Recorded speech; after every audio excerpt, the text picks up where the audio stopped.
Hello, my name's Jonathan Hassall. I'm an ADHD and executive function coach based in Brisbane, Australia, and I coach people all over the world. I'd like to thank Henry and the ADHD UK team for inviting me to speak to you tonight on something that I think is very important. And this is the idea of motivation and ADHD. And to that end, I want to talk to you about the illusion of motivation and ADHD. So when we think about motivation, and particularly when I talk to my clients about motivation, they're pretty uniform in how they describe it. They talk about missing motivation. They talk about motivation that turned up but then fled. They talk about trying to find motivation to get things done. And it seems to be this wonderful, magical thing that just appears like a force of nature, drives them forward into action, and then vanishes just as quickly. Now, this seems like a very unreliable way of motivating yourself to get things done. So I wanted to look a little bit more deeply at it and try and figure out if we couldn't find some clues in this understanding of motivation that might help guide us to doing something about it. So tonight, I'm going to start off by talking about, well, what is this missing motivation? How am I hearing about it from my clients? Then I want to contrast that with a more reliable presentation of motivation. In other words, the motivation that other people seem to utilize quite easily. Also, I want to then consider what maybe we're seeing in terms of neuroscience behind this idea.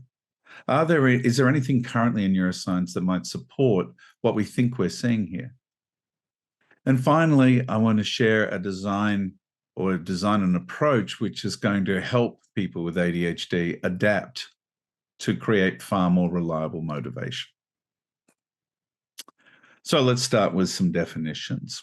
Now, motivation, a definition of motivation is emotional drive by which humans achieve their goals. Now, we've got to remember that motivation is an emotion. And there's been some wonderful work done on emotion theory in recent years, particularly by a lady by the name of Lisa Feldman Barrett, who's a research psychologist based in the US. And very lucky, you can actually watch a lot of her YouTube videos at the moment where she talks through a lot of her research and how she's arrived at where she has. And I'd strongly encourage, you'll see the reference there, to review her book, How Emotions Are Made. Now, when she talks about emotions are constructs that our brains create to guide our actions and explain how we're feeling in a specific situation.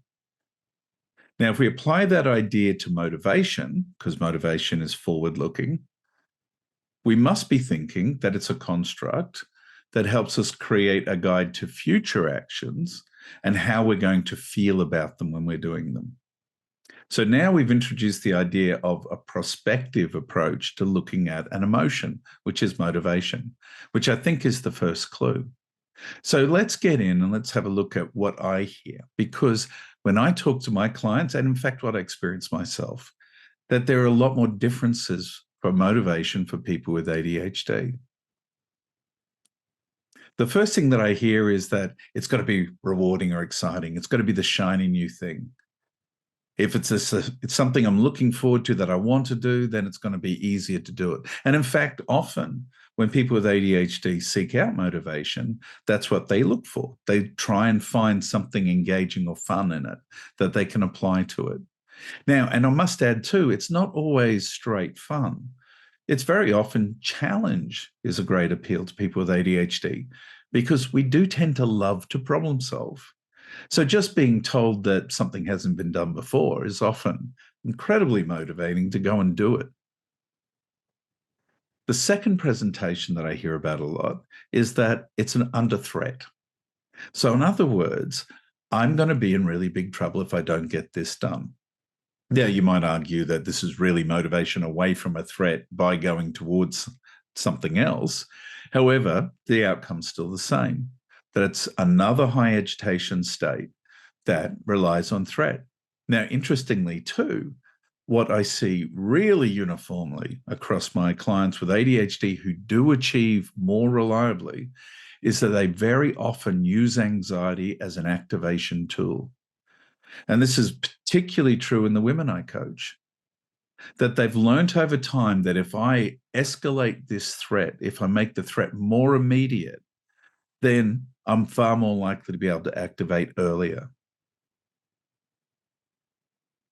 The third thing is that both these things have to be very close in time. So we've got to have a temporal proximity, which means that, 3 weeks away, it's too far away for it to be a meaningful reward or a meaningful threat. Tomorrow is close enough for it to be meaningful reward or meaningful threat. And obviously this will vary from person to person.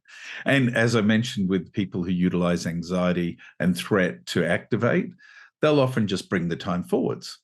They'll say, well, if I don't do it today, I won't do it. So I better do it today. I better do it right now. And this is where they use that heightened anxiety to bring the time forwards. So we have something that is a very high agitation state that requires external stimulation and is risky because it's very close in time. So with that, I think it's a reasonable argument to make that we're going to have something that's unreliable, extrinsically driven, which we know is a challenging motivation to have because it relies on the other thing being interesting or threatening. And it's expensive. It's expensive in the terms of the energy that we have to expend to deliver on this high agitation state. But it's also expensive in the terms that it's risky. We don't allow ourselves a lot of time to achieve things. So it's pretty easy to see why motivation is a challenging experience for people with ADHD. So what happens for the rest of the world? Well, let's say most of the rest of the world. So when we talk about motivation to people without ADHD, we hear a very different story. I remember I was coaching a young couple and there was an argument about household chores.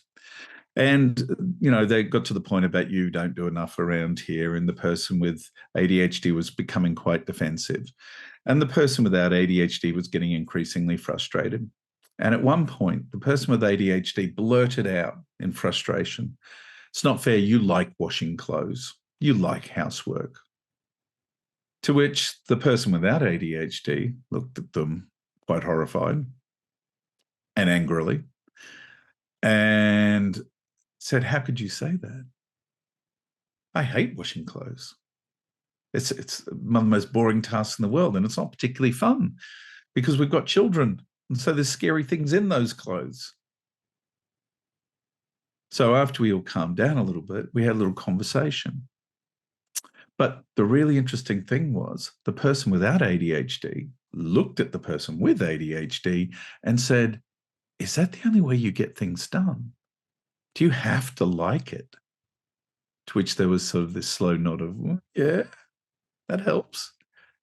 So now, firstly, that was a great thing in that moment, the moment of awareness where a couple shared an awareness of, wow, you see the world very differently to me. And I'll be touching more on those concepts in a talk I'm doing later in this 24-hour period, where I'll be talking about couples and ADHD. However, to move on to this story, we said to the person, "Well, how do you motivate then?" And they said, "Well, I guess firstly, it's not a decision, will I or won't I, because I committed to doing it. So that sort of is done, already decided." But then I thought about it and I thought, well, I imagined myself doing it. I saw the best time to do it. And now it just happens at this particular time of day on a particular day of the week. And I get it done and it's no particular problem. So I said, okay, well, that's wonderful. What about if you particularly don't feel like doing it? Like say someone's done something horrible in their pants. And the response was, yeah, I know what you mean. There are days like that. But I guess, I don't know, on days like that, I just imagine my family going out looking clean and feeling good in their nice, clean clothes, which is really that person's feeling, not the family's feeling. But it was interesting. What they did was they visualized an outcome to help stimulate the activation of the task. But it wasn't really about that primary motivation of the task. The primary motivation of the task came from just being able to imagine it and see it happening in a realistic way. So it's reliable, because it's self-generated. It's intrinsic because it's self-generated. It's not relying on the external thing to be interesting or exciting. And it's quite efficient because that was not a high agitation emotion. That was a pretty stable emotion that they were having. So it's very easily accessible whenever they really needed it. So if we were going to break down that experience and really understand it and think, well, hang on, that's sort of pretty cool that you can just do that. So let's figure it out. Let's have a look at it. Now, luckily, here's one I made earlier. I wrote a book last year with Madeline O'Reilly, who's a wonderful psychologist based in Sydney, Australia, where we did exactly this. We broke down, well, what happens from an executive function viewpoint in terms of activating to task and getting things done. And we wrote a book called Decoding Doing. Now, in that book, we talk about a model called the CIMA model, CIMAA. And we broke down what we thought were the stages of this process. So the first one is connect, the first C, which is basically a cost-benefit argument. As I said with my person in the washing clothes, they'd already decided it was a good split of tasks, it was reasonable, they could do it, and it would be beneficial to both them and the family. So the cost benefit was easy. Now, we should be aware there's a couple of traps in this particular stage already if you have ADHD. Because firstly, the cost may seem exaggerated if we can't clearly think through the steps of the task and see what's involved. We may also underestimate the cost if we can't see the actions in detail and we do the old 30,000 feet summary view of it. The benefit can both be underplayed and exaggerated too. And again, thinking about that temporal idea, we're too close in time. Sorry, when we're close in time, we can see the benefit or the threat. When we're further away, it can be harder to see that. The next step, though, imagine. So CI, in imagine, I think is where we really start generating motivation to the extent of activation. The first one is motivation in terms of generally commitment to doing it. And it's helpful. It starts the ball rolling. But I think this is really the powerful part. That in imagine, we think of the process or how we're going to do it, which if we think in enough detail, we will see the resources required, including time and energy, and probably see them more accurately than we usually do.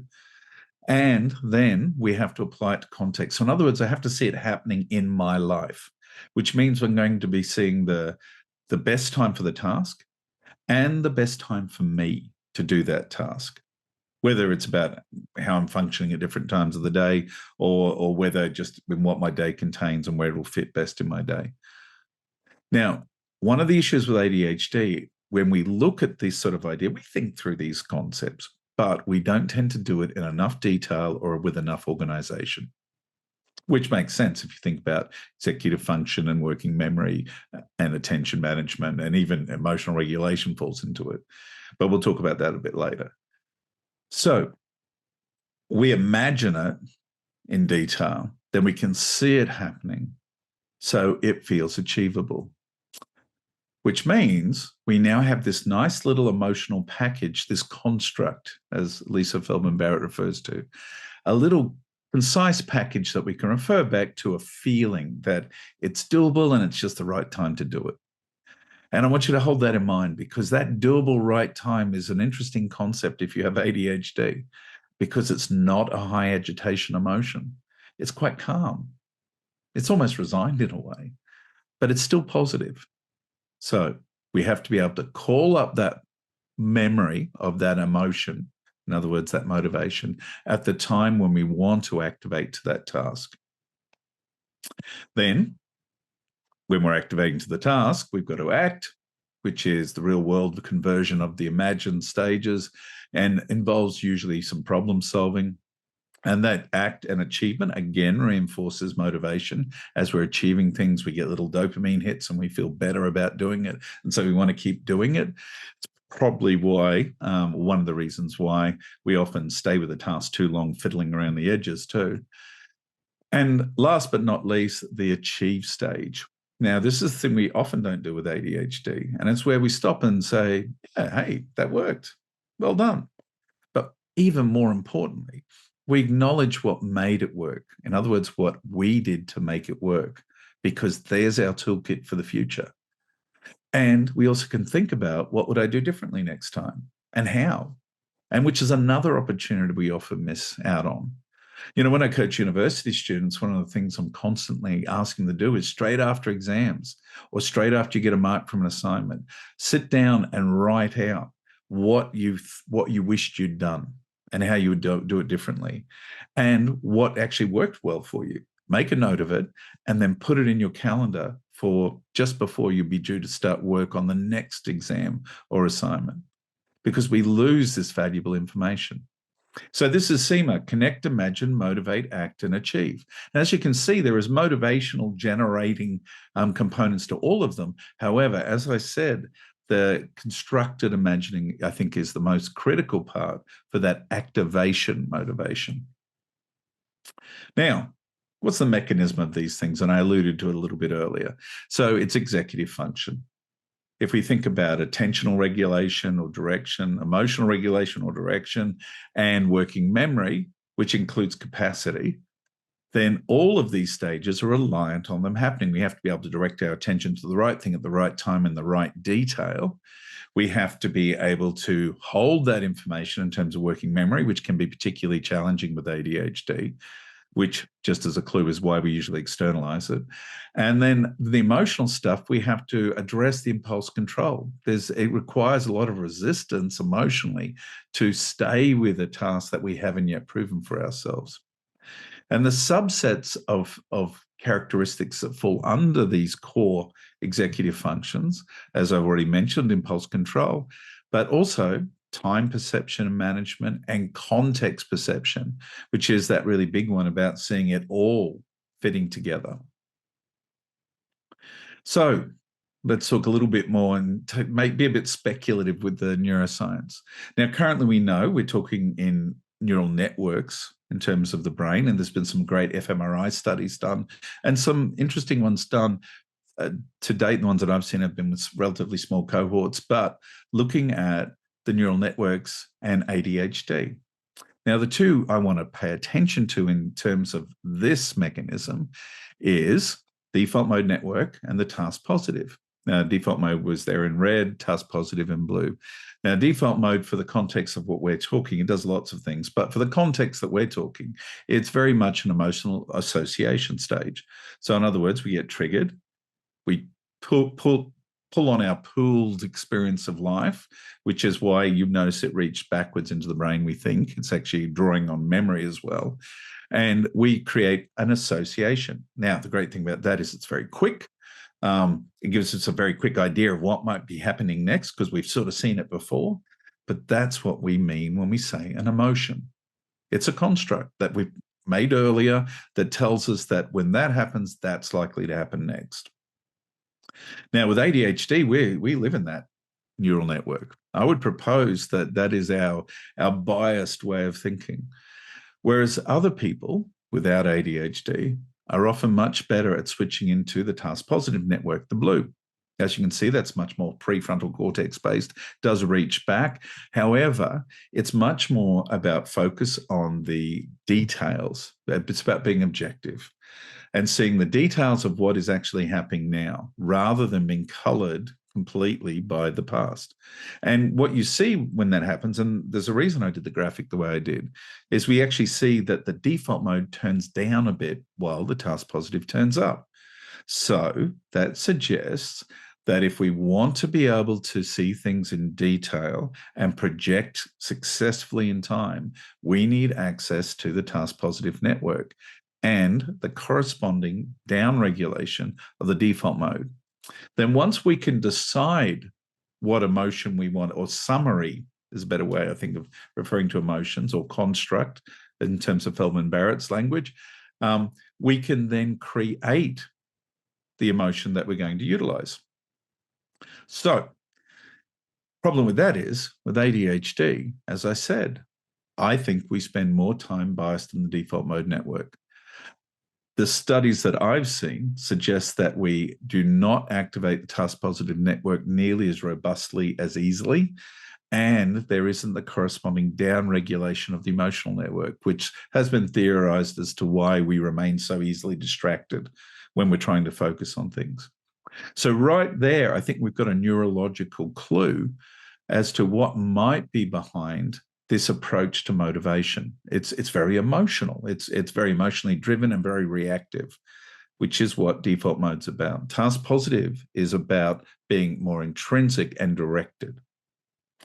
So what are we going to do?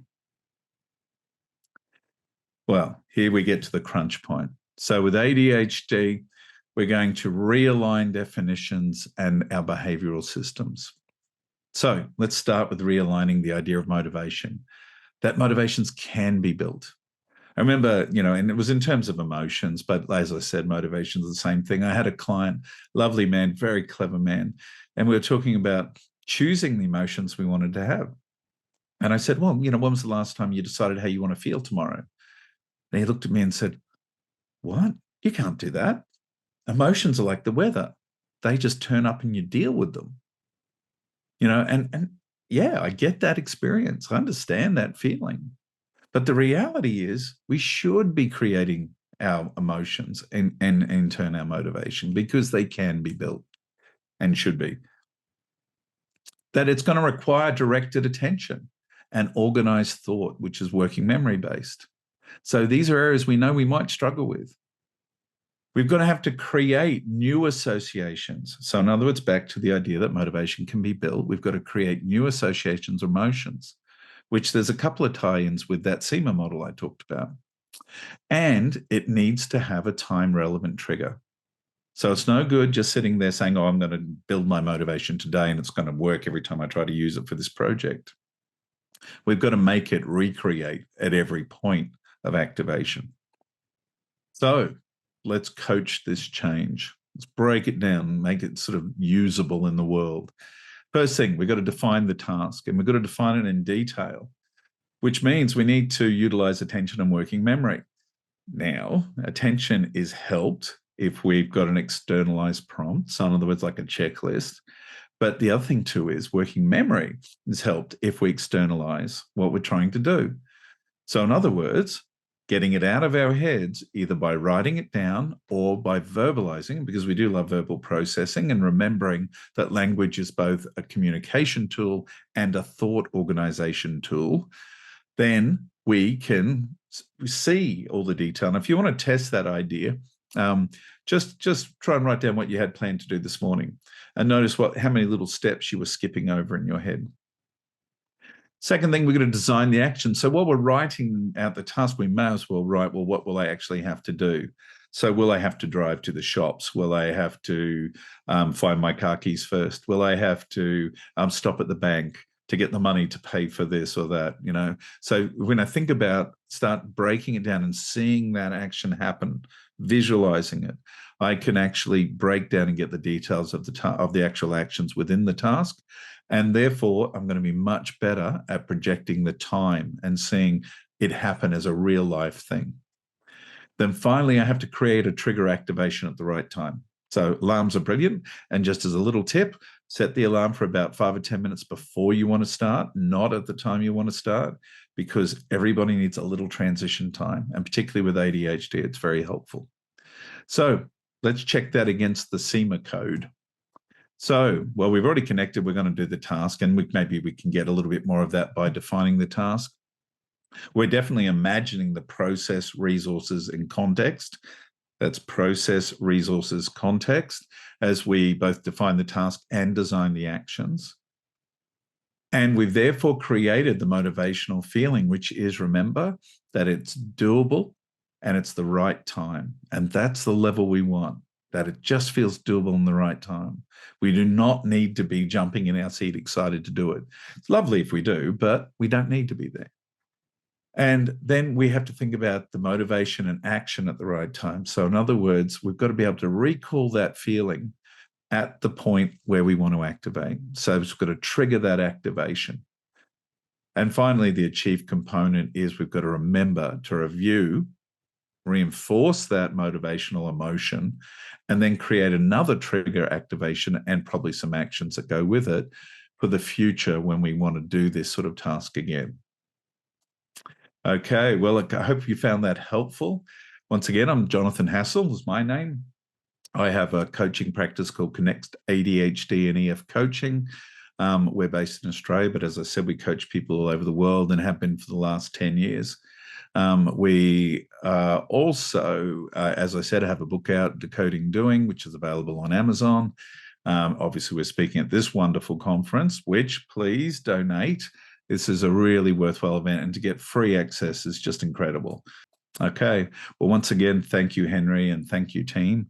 ADHD UK, this is a brilliant event, and I'm very, very proud to have been part of it. Have a great night.